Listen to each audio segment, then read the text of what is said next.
Welcome to your favourite YouTube channel Amit sir SPSR. और आज हमारा सिलेबस कंप्लीट हो चुका था एनसीईआरटी का, तो मैंने एक नई सीरीज स्टार्ट की है प्रीवियस ईयर्स बोर्ड क्वेश्चंस। अब क्योंकि बोर्ड क्वेश्चन तो बहुत सारे होते हैं, क्योंकि प्रीवियस ईयर्स से बोर्ड जो चला आ रहा है बहुत सालों से चला आ रहा है, तो ये जो मैंने कलेक्शन किया है ये हॉट क्वेश्चंस का किया है जिनको करने में तुम्हें थोड़ी सी प्रॉब्लम होती है। तो सबसे पहले इस सीरीज की स्टार्टिंग कर रहे हैं चैप्टर 12 से, एरिया रिलेटेड टू सर्कल्स। और इस चैप्टर के मैंने फिलहाल आज 3 क्वेश्चंस सेलेक्ट किए जो थोड़े हॉट है, करने में प्रॉब्लम होती है और अक्सर इसे लोग पूछते रहते हैं। तो इन्हीं क्वेश्चंस को मैं आज डिस्कस करूंगा, इसके बाद तुम्हें नेक्स्ट क्वेश्चंस दूंगा। तो सबसे पहला जो हमारा क्वेश्चन है वो है, एक तुमने घड़ी देखी होगी, उसमें 2 सुई होती है, वैसे तो 3 होती है लेकिन तीसरी सुई यूजलेस होती है सेकंड वाली। तो उसमें जो ये शॉर्ट यानी कि आवर एंड और लॉन्ग यानी कि मिनट एंड, अगर वो सुई ट्रैवल करती है तो 48 घंटे में वो टोटल कितना डिस्टेंस कवर करेंगी, क्योंकि जब वो मूव करेगी सुई तो डिस्टेंस कवर करेगी, क्योंकि मूवमेंट का मतलब है फिर डिस्टेंस। तो वो जो डिस्टेंस कवर करेंगी 48 घंटे में कितना करेंगी, ये हमारा क्वेश्चन है। तो इसके लिए मैं तुम्हें पहले प्रैक्टिकल अप्रोच से बताता हूं कि अगर हमारे पास एक क्लॉक है और हम किस तरीके से उसके साथ ये काम करेंगे। तो मैंने एक क्लॉक ली है, वो तुम्हें दिख रही होगी, और इसमें फिलहाल वैसे तो 3 सुई है लेकिन हम बात करेंगे 2 सुई की। तो सबसे पहले मैं आवर एंड की बात करूंगा। तो छोटा वाला जो है आवर एंड, अगर इसको हम 12 बजे से स्टार्ट करते हैं और ये 12 बजे से अगर मूव करना स्टार्ट करता है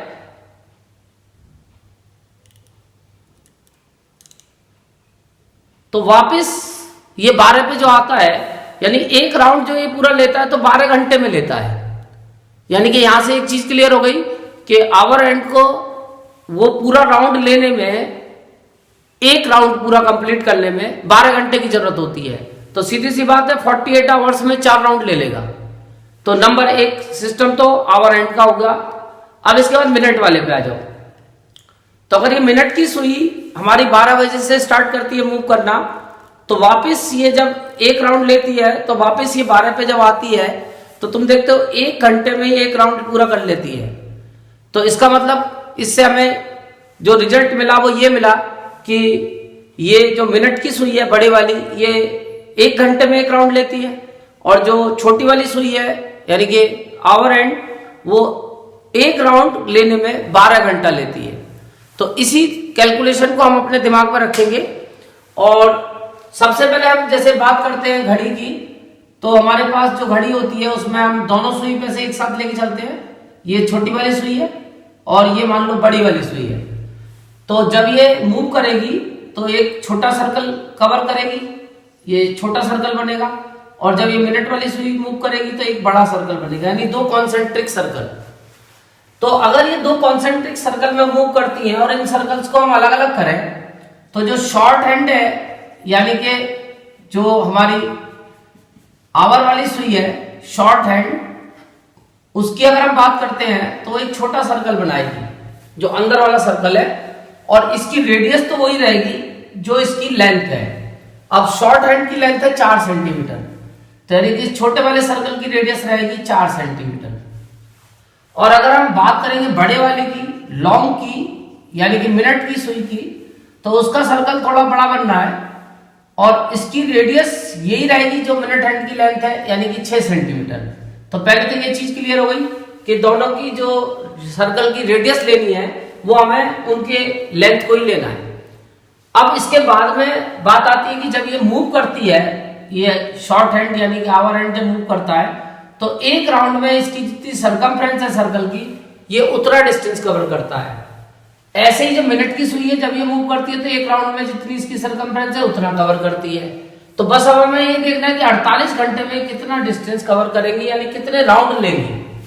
तो सबसे पहले मेन चीज आ गई कि नंबर ऑफ राउंड्स कितने लेंगी।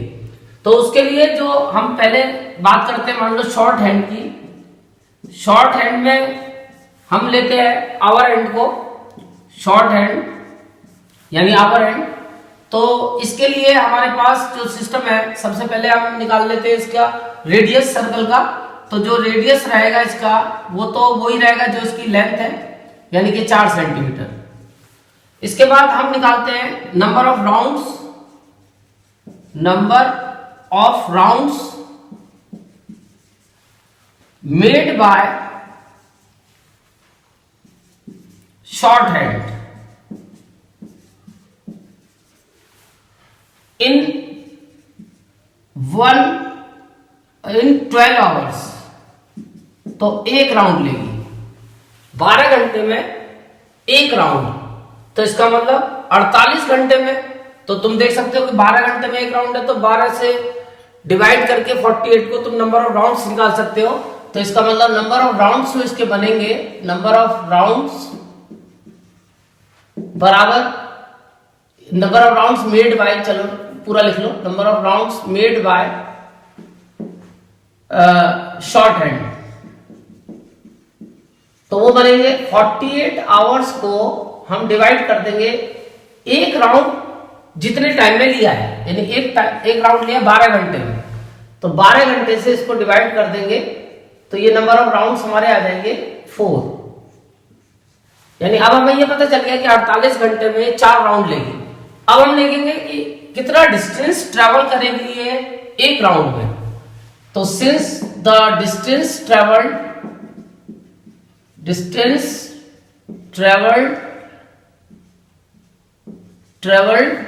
in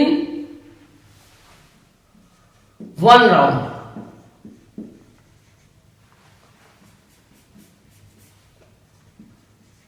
एक राउंड में कितना डिस्टेंस चलेगी, तो उसके लिए हमें इसकी सरकमफ्रेंस कैलकुलेट करनी होगी 2 पाई r, यानी कि 2 पाई इंटू r थी हमारी 4, 8 पाई।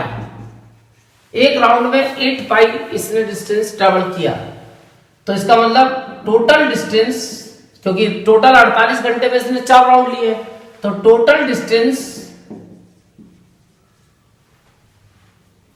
डिस्टेंस ट्रेवल्ड इन 4 राउंड्स बराबर, उसको हम 4 से मल्टीप्लाई कर देंगे, तो 4 इंटू 8 32 पाई सेंटीमीटर, इतना डिस्टेंस ही चलेगी कुल मिला के 4 राउंड में। अब हम बात करेंगे इसके बाद मिनट की सुई की, लॉन्ग हैंड। तो रेडियस तो सीधी सी बात है हो जाएगी जितनी उसकी लेंथ है, इसकी रेडियस को मैं कैपिटल R बोलूंगा 6 सेंटीमीटर। अब सबसे पहले इसके हम नंबर ऑफ राउंड्स निकालेंगे, तो number of rounds made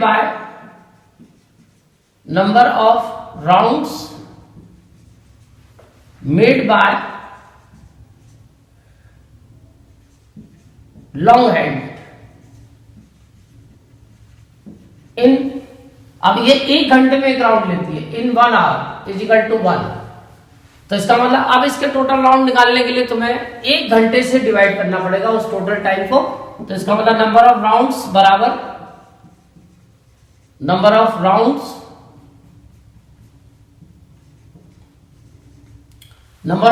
made in 48 hours. तो 48 आवर्स को अब डिवाइड कर देंगे 1 आवर से, यानी कि टोटल 48 राउंड, इसके 48 राउंड बन जाएंगे। अब इसके बाद तुम निकाल सकते हो distance covered, since the distance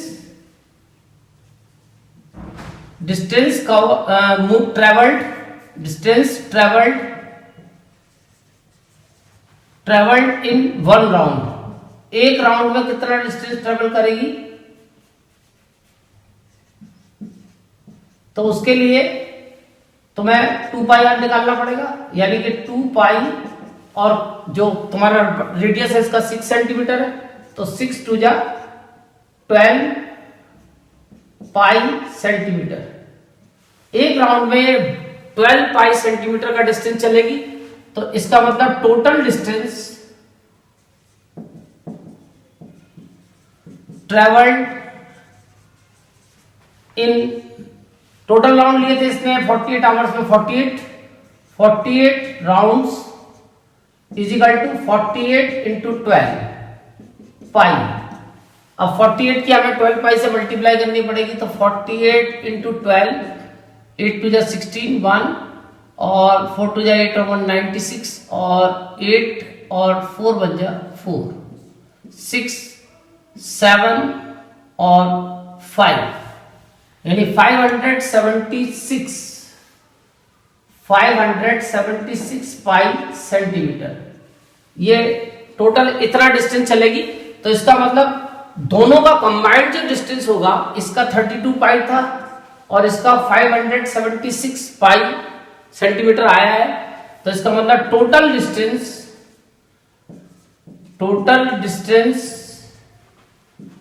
travelled by short and long hand equal. तो ये दोनों डिस्टेंस हम जो 48 घंटे में उसने चला था 32 पाई और इसने जो चला था 500 लॉन्ग हैंड ने 576 पाई, इन दोनों को ऐड कर देंगे तो पाई तो ऐसे ही रहेगा 6 + 2 8 और 3 प्लस कितना है ये 7 यानी 0 10 हो गया 608 पाई सेंटीमीटर। ये टोटल इतना डिस्टेंस चलेगी। वैसे आंसर पाई में दिया हुआ बुक्स में, अगर तुम चाहो तो पाई की मल्टीप्लाई करके वैल्यू पुट करके 3.14 या 22.7 ये टोटल डिस्टेंस वैसे भी कैलकुलेट कर सकते हो। तो फिलहाल अब मेरे को उम्मीद है कि ये क्वेश्चन तुम्हारी समझ में आ गया होगा। अब हम इसके बाद आते हैं अपने नेक्स्ट क्वेश्चन पे और हमारा नेक्स्ट क्वेश्चन बहुत ही एक ऐसा समझो कि जनरल क्वेश्चन है जो तुमने अक्सर देखा होगा अपने चारों तरफ। और क्वेश्चन में हमें एक ट्रैक्टर के बारे में बताया है। ट्रैक्टर एक बड़ा कॉमन टाइप का एक मशीन है जो तुमने देखी होगी, गांव में अक्सर फार्मिंग में यूज होती है ट्रैक्टर। और तुमने देखा होगा कि एक जो मशीन है इसका आगे वाला जो टायर है वो छोटा होता है और पीछे वाला टायर बड़ा होता है। अब यहीं से हमारा क्वेश्चन स्टार्ट होता है क्योंकि इसके दोनों टायर के जो डायमीटर है वो अलग अलग होते हैं। आगे वाला छोटा होता है, पीछे वाला बड़ा होता है। तो इसी वजह से ये हमारा क्वेश्चन बन गया क्योंकि अल्टीमेटली दोनों डिस्टेंस तो बराबर कवर करते हैं, लेकिन उस डिस्टेंस को कवर करने में जो राउंड होते हैं, रेवोल्यूशंस होते हैं, वो रेवोल्यूशंस दोनों के अलग अलग होते हैं। यानी कि छोटा वाला ज्यादा राउंड लेता है, ज्यादा रेवोल्यूशन बनाता है और तब वो डिस्टेंस कवर करता है। बड़े वाला कम राउंड में ही वो डिस्टेंस कवर कर लेता है। रीजन कि वो बड़ा है तो वो एक चक्कर में ज्यादा डिस्टेंस कवर करता है। लेकिन हाँ, दोनों मिला के ओवरऑल जब चलते हैं, यानी हम बात कर रहे हैं आंसर नंबर 2 की, तो जब ये चलते हैं तो ये बड़ा वाला है और ये छोटा वाला है। ये मान लो ट्रैक्टर के व्हील है। अब आगे की इसकी लुक वो अलग होती है कि वो ट्रैक्टर फिर इस शेप में हो सकता है, मे बी। यहां पे तुम्हें कोई इसमें परेशान होने की जरूरत नहीं है, ट्रैक्टर कुछ भी हो सकता है। अब मेन चीज है कि ये तुमने कहानी रोड रोलर में भी देखी होगी। रोड रोलर भी ऐसे ही होता है। कल को तुम्हारे पास रोड रोलर का क्वेश्चन आ जाएगा तो वहां भी तुम यही कैलकुलेशन करोगे जिस तरह से मैं कर रहा हूं, क्योंकि अल्टीमेटली ये जो व्हील है इसका डायमीटर बड़ा है। ये फ्रंट का जो व्हील है ये तो छोटा होता है और पीछे का जो व्हील होता है रेयर, ये बड़ा होता है। और इन्होंने दिया भी है कि इसका डायमीटर 2 मीटर होता है। पीछे वाले का इसका डायमीटर तो 2 मीटर है, बहुत बड़ा है, यानी 200 सेंटीमीटर। और आगे वाले का केवल 80 सेंटीमीटर है डायमीटर। लेकिन जब ये ट्रैक्टर बुलंदशहर से चल के दिल्ली जाएगा तो डिस्टेंस तो दोनों व्हील इक्वली कवर करेंगे। ये कॉन्सेप्ट अपने दिमाग में हम रखेंगे कि दोनों भाई मिलके डिस्टेंस तो इक्वल कवर करते हैं। बस ये कि ये उसको ज्यादा राउंड में कवर करेगा, ये कम राउंड में कर लेगा, क्योंकि इसका डायमीटर बड़ा है। तो ये एक राउंड में जितनी इसकी सरकमफ्रेंस है उतना डिस्टेंस कर रहा है, तो सीधी सी बात है डायमीटर बड़ा है तो सरकमफ्रेंस भी बड़ी होगी, यानी ज्यादा डिस्टेंस कवर करेगा एक राउंड में। और ये एक राउंड में कम डिस्टेंस कवर करेगा क्योंकि इसकी रेडियस कम है, यानी इसकी सरकमफ्रेंस कम है। तो अब हमें ये बताना है कि अगर ये जो डायमीटर है ये अलग अलग है और जो ये पीछे वाला है ये रियर है, ये रियर व्हील है पीछे का, और ये फ्रंट है, ये फ्रंट व्हील है और ये रियर व्हील है। और फ्रंट व्हील का डायमीटर, रियर व्हील का डायमीटर हमें दिया हुआ है। अब हमें नंबर ऑफ रिवॉल्यूशंस निकालने हैं जो कि रेयर व्हील यानी पीछे वाला व्हील करेगा, बनाएगा, कितने चक्कर बनाएगा, जिस डिस्टेंस को फ्रंट व्हील कवर करता है 1400 रिवोल्यूशंस में।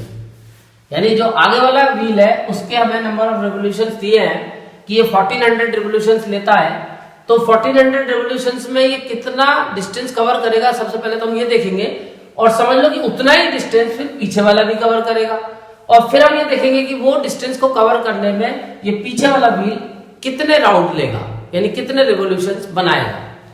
तो अब हम बात करते हैं सबसे पहले, क्योंकि फ्रंट के हमें नंबर ऑफ रिवोल्यूशंस पता है, तो पहले तो हम वो डिस्टेंस कैलकुलेट करेंगे जो फ्रंट व्हील 1400 रिवोल्यूशंस में चलेगा। तो हम पहले बात करें फ्रंट की। फ्रंट, तो फ्रंट व्हील जो है हमारा, फ्रंट व्हील, इसकी रेडियस अगर हम निकालें तो रेडियस है 80/2 यानी कि 40 सेंटीमीटर। तो इसका मतलब ये एक चक्कर में, अब हम बता सकते हैं कि कितना डिस्टेंस चलेगा, तो अभी हम देख लेंगे कि इसकी सरकमफ्रेंस कितनी है। तो जितनी इसकी सरकमफ्रेंस है समझ लो एक चक्कर में ये उतना ही डिस्टेंस चलेगा। तो इसका मतलब डिस्टेंस कवर्ड बाय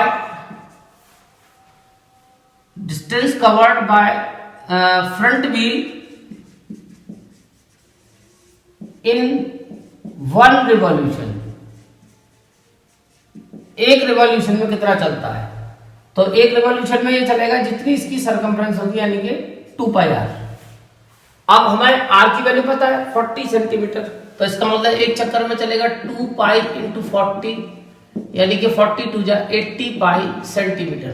वैसे डायरेक्ट तुम यहाँ पर पाई × dv लगा सकते थे, लेकिन कोई बात नहीं, कभी ऐसा एरिया के लिए रेडियस की जरूरत पड़ती है तो तुम रेडियस पे जा सकते हो। तो अब कुल मिला के हमने एक चक्कर में कितना इसने डिस्टेंस कवर किया वो हमने निकाल लिया। अब इसके बाद में हम ये देखेंगे कि ये टोटल 1400 रिवोल्यूशन लेता है, तो उनमें कितना निकालेगा, तो इसको 1400 से इंटू कर लेंगे, यानी कि total distance covered in 1400 revolution. तो उसके लिए हम 1400 से एक चक्कर में जितना डिस्टेंस चला 80 पाई, इसको मल्टीप्लाई कर लेंगे तो हमारा आंसर निकल आएगा।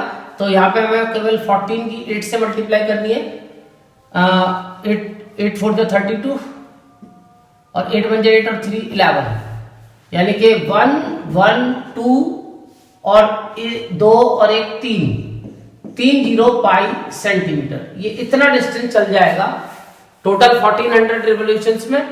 तो फाइनली अब हमें यह पता चल गया कि इसने बड़े वाले ने भी इतना ही डिस्टेंस चला है। तो इसका मतलब total distance covered by, total distance covered by ये जो पीछे वाला है rear wheel is equal to 11,112,000 pi centimetre, यानी इसने इतना डिस्टेंस कवर किया। ये हमें टोटल डिस्टेंस इसका पता चल गया। जितना छोटे ने चला उतना ही बड़े चलेगा, तो हमें बड़े वाले का डिस्टेंस पता चल गया, पीछे वाले का, कि वो इतना डिस्टेंस चल रहा है। लेकिन अब ये एक चक्कर में कितना चलेगा वो हम निकाल सकते हैं, क्योंकि हमें इसका डायमीटर पता है। क्योंकि हमें पता है कि डायमीटर जो है इसका, वो हमें दिया हुआ है, डायमीटर ऑफ रेयर व्हील हमें दिया हुआ है, कितना दिया हुआ है, ये 2 मीटर यानी कि 200 सेंटीमीटर हमें दिया हुआ है। तो इसका मतलब डिस्टेंस कवर्ड इन 1 राउंड या 1 revolution by rear wheel is equal to, जितनी इसकी सरकमफ्रेंस है पाई इंटू डी से निकाल देता हूं मैं, यानी पाई इंटू 200 सेंटीमीटर, इतना डिस्टेंस ये एक राउंड में चलता है। तो अब हमें ये पता है कि टोटल डिस्टेंस इतना चल रहा है और एक राउंड में इतना चल रहा है। तो अगर हम टोटल डिस्टेंस को एक राउंड के डिस्टेंस से डिवाइड करते हैं तो हमें नंबर ऑफ रिवॉल्यूशंस निकल आते हैं। यानी इसका मतलब number of revolutions is equal to, जितना टोटल डिस्टेंस उसको चलना है उस टोटल डिस्टेंस को डिवाइड कर दो एक राउंड में जितना डिस्टेंस चल रहा है, अब इसको जब तुम डिवाइड करोगे, सेंटीमीटर से सेंटीमीटर कट जाएगा, 2 जीरो से 2 जीरो कट जाएंगे, पाई से पाई कट जाएगा, सब कुछ कट गया। अब जो बचा इसको 2 से डिवाइड कर दो, 2 5 जा 10 और 2 6 जा 12, 560 राउंड्स, यानी कि ये 560 राउंड्स लेगा जो उसने 1400 लिए थे, यानी उससे कम लेगा और ये उतना ही डिस्टेंस कवर कर जाएगा। तो मेरे को उम्मीद है कि समझ में आ गया होगा। अब बाकी इसके बाद हम बात करेंगे अपने लास्ट क्वेश्चन की। ये भी बहुत इंपॉर्टेंट है और अक्सर एग्जाम में आता रहता है और ये कभी कभी 1 नंबर में आता है। तो इसका जो मेन कॉन्सेप्ट है वो 1 नंबर का ही है, वो अलग से 1 नंबर का क्वेश्चन बन जाता है। तो वहां पे अगर ये क्वेश्चन ऐसे भी नहीं आता है तो तुम्हें ध्यान रखना है, अगर ये थोड़ा सा घुमा फिरा के आता है तो वहां तुम इसे पहचान जाओ कि हमारा यही बोर्ड वाला क्वेश्चन है जो हमें इस चैप्टर की जो कंबाइंड क्वेश्चन में मिला था। यानी पार्ट्स में भी ये क्वेश्चन तुम्हें मिल सकता है कि तुम्हें कोई छोटा पार्ट में करके ये दिया जा सकता है, तो वहां तुम्हें इसे पहचानना पड़ेगा कि ये क्वेश्चन वही पुराना वाला क्वेश्चन है, बड़ा वाला। अब ये छोटा क्वेश्चन कैसे आता है, तो इस क्वेश्चन में हमें एक स्क्वायर के अंदर और बाहर, यानी एक उसका इंस्क्राइब और एक उसका सर्कमस्क्राइब सर्कल दिए हुए हैं और हमें फिलहाल तो कंबाइंड फिगर है, उनके एरिया का डिफरेंस बताना है कि एरिया में क्या डिफरेंस होता है उनके बीच में। एरिया जो बनता है, जैसे मैं पहले एक सर्कल ले लूं और एक इसका ये स्क्वायर बना दूं एक, तो ये स्क्वायर का सर्कम सर्कल हो गया। अब इसी स्क्वायर का मैं एक इन सर्कल बना दूं अंदर, जो इसकी साइड्स को टच करता हुआ जाए। तो ये जो 2 सर्कल बन गए, एक इन सर्कल और एक सर्कम सर्कल, इन दोनों के एरिया में जो डिफरेंस है, फिलहाल तो हमें ये डिफरेंस निकालना है। स्क्वायर में मान लो ABCD, तो ये ABCD स्क्वायर का एक सर्कम सर्कल है जिसको सर्कमस्क्राइब कर रहा है बाहर से, इसके वर्टेक्स से पास हो रहा है, उसको हम सर्कम सर्कल बोल रहे हैं। और एक इसका इन सर्कल है जो अंदर से टच कर रहा है, यानी उसका इन सर्कल। तो ये इन सर्कल और सर्कम सर्कल के एरिया में कितना डिफरेंस है वो हमसे पूछा है। तो कभी कभी अलग से भी क्वेश्चन आता है, जैसे इसका मैं एक केस लेता हूं, पहले बात करते हैं इन सर्कल की। तो इन सर्कल मान लो हमने बना लिया, तो इसके चारों तरफ ही मैं स्क्वायर बना देता हूं। ये पहला वाला केस ले रहे हैं हम, अंदर वाला सर्कल। तो इस अंदर वाले सर्कल के लिए पहले हमें काम करना होगा, फिर उसके बाद हम दूसरा केस बनाएंगे और अब हम बात करेंगे इसके बाहर वाले सर्कल की। तो मैं एक स्क्वायर के बाहर एक सर्कल बना देता हूं इस तरीके से। तो ये जो सर्कल है इसके वर्टेक्स स्क्वायर के इस सर्कल पे लाइज करेंगे, तो ये इसका सर्कम सर्कल बन गया। तो ये हमारे पास 2 केस है। अब ये अलग से अगर 1 नंबर का क्वेश्चन आता है तो तुम्हें एक ही केस मिलेगा। और बस यहां पे तुम्हें एक बात समझनी है कि जो ये इन सर्कल होता है, यानी कि सर्कल इंस्क्राइब्ड, यानी ये इंस्क्राइब्ड सर्कल है, इंस्क्राइब्ड, ये इंस्क्राइब्ड सर्कल का केस है। और ये वाला केस सर्कमस्क्राइब्ड, सर्कम स्क्राइब्ड, ये सर्कमस्क्राइब्ड सर्कल का केस है। यानी हमारे पास 2 केसेस हैं, इंस्क्राइब्ड सर्कल का और सर्कमस्क्राइब्ड। और इन दोनों सर्कल्स के एरिया में हमें डिफरेंस बताना है, तो दोनों का एरिया निकाल के माइनस कर दो। यानी अगर हम इस आउटर सर्कल के एरिया में से, बड़े वाले में से अंदर का एरिया माइनस करते हैं तो ये जो बीच का डिफरेंस है ये हमारा निकल आएगा, यही हमें निकालना है। लेकिन उसमें प्रॉब्लम यह है कि हमें स्क्वायर की साइड दी हुई है।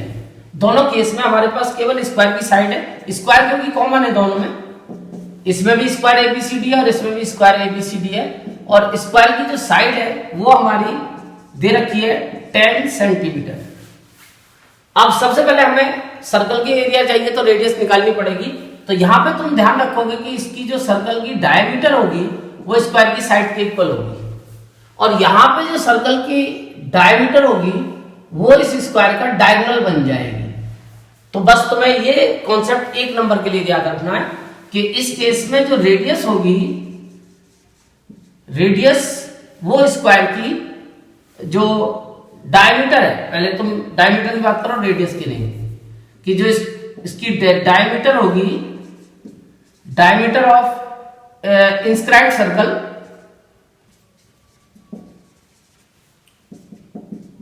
वो होगी स्क्वायर की साइड ऑफ स्क्वायर यानी कि 10 सेंटीमीटर। तो अब तुम इससे रेडियस फाइंड कर सकते हो। रेडियस हो जाएगी 10/2 यानी कि 5 सेंटीमीटर। तो ये तो पहला केस हो गया, हमें रेडियस भी पहुंचना है, रेडियस हमने निकाल ली। ऐसे यहां पे जो इसकी साइड वो होगी डायमीटर होगी, diameter of circum scribe circle, वो हो जाएगी डायगोनल के इक्वल, डायगोनल ऑफ स्क्वायर। और डायगोनल स्क्वायर होता है √2 इंटू साइड, यानी कि ये हो जाएगी 10√2 सेंटीमीटर। चाहो तो पाइथागोरस से निकाल सकते हो, क्योंकि ये 90 का होता है, ये 10, तो ये 10√2 आ जाएगी पाइथागोरस से। और वरना डायरेक्टली फार्मूला भी लगा सकते हैं। तो इससे जो इसकी रेडियस आएगी, radius of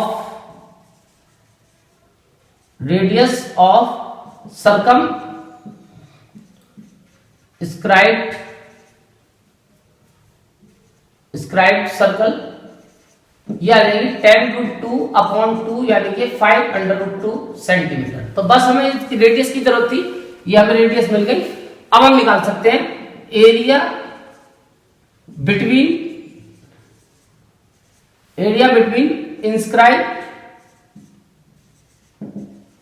inscribed and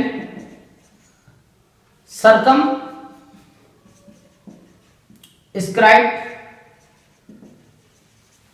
circles is equal to pi बड़े आर का स्क्वायर माइनस पाई छोटे आर का स्क्वायर। तो पाई कॉमन आ गया, बड़े आर का स्क्वायर माइनस छोटे आर का स्क्वायर। अब इसमें वैल्यू डाल दो, बड़े आर की वैल्यू है तुम्हारे पास 5√2 और छोटे आर की वैल्यू है 5। तो 5√2 का स्क्वायर हो जाएगा 25 टू 50 माइनस 25, तो फाइनल आंसर आ जाएगा 25 पाई सेंटीमीटर स्क्वायर। तो इसमें आंसर में कोई दिक्कत नहीं है। इसमें मेन जो कॉन्सेप्ट है वो है इनके डायमीटर्स के बारे में या रेडियस के बारे में सोचना। तो वो तुम्हारी समझ में आ गया होगा कि इंस्क्राइब्ड सर्कल का अगर केस है तो इंस्क्राइब्ड सर्कल में जो उसका डायमीटर होगा वो साइड के इक्वल होगा, और सर्कमस्क्राइब्ड सर्कल का केस है तो उसका जो डायमीटर होगा वो स्क्वायर का डायगोनल बन जाएगा। तो इस तरीके से तुम इस क्वेश्चन को कर सकते हो। तो आज के ये वीडियो का 3 क्वेश्चन मैंने तुम्हें बताया, आगे मैं तुम्हें कुछ और क्वेश्चन इसके बोर्ड के हॉट वाले दूंगा। Thank you.